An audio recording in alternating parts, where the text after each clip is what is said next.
Hey everyone, and welcome to another episode of Graco Garage.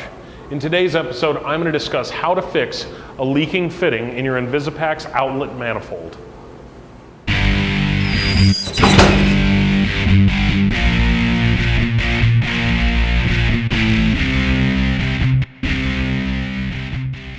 In today's episode, we're going to be discussing leaking hose adapter fittings in the back of your InvisiPac melter manifold.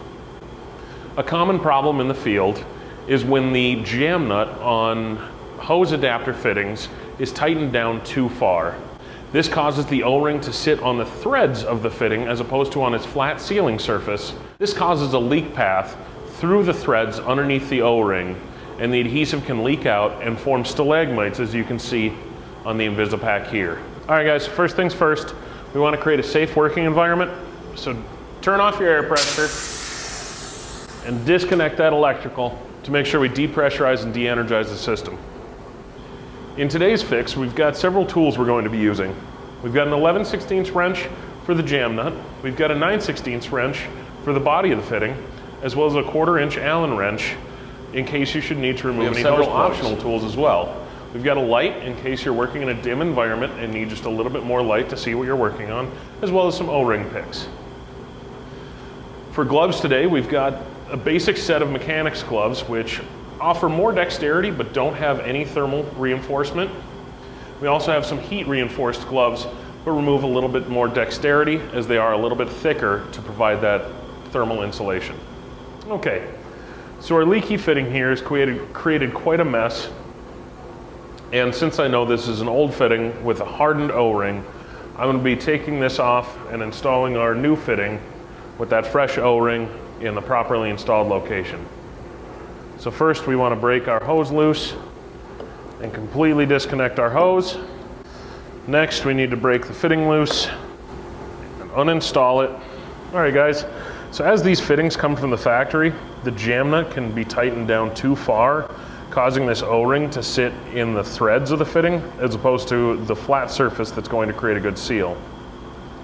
This can create a leak through the threads of the fitting underneath the O-ring that accumulates around the back of the melter, typically over a few weeks to a few months, creating stalagmites of glue that build up from the ground.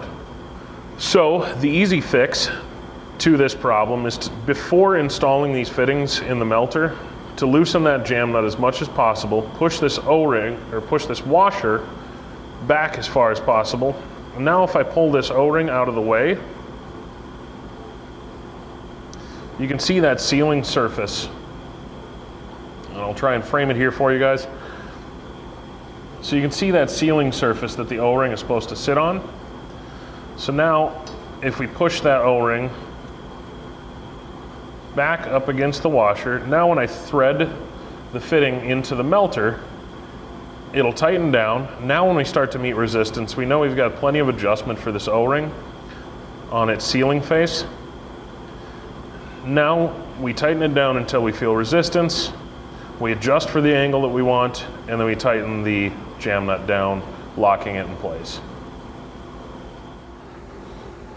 Now with our jam nut loosened all the way back, we can install that fitting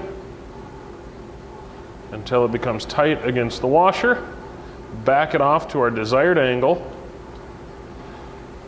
and now while holding it in place, we can tighten that jam nut down, sealing that O-ring against the body of the melter and against the flat surface of the fitting, creating a nice fluid seal. Now we reinstall our hose, tighten it down appropriately. All right guys, so we've got our new leak-free fitting installed. We've cleaned up the back of the InvisiPac, so this baby's ready to go back out on the line. As always, great job today, and we'll see you next time on another episode of Graco Garage.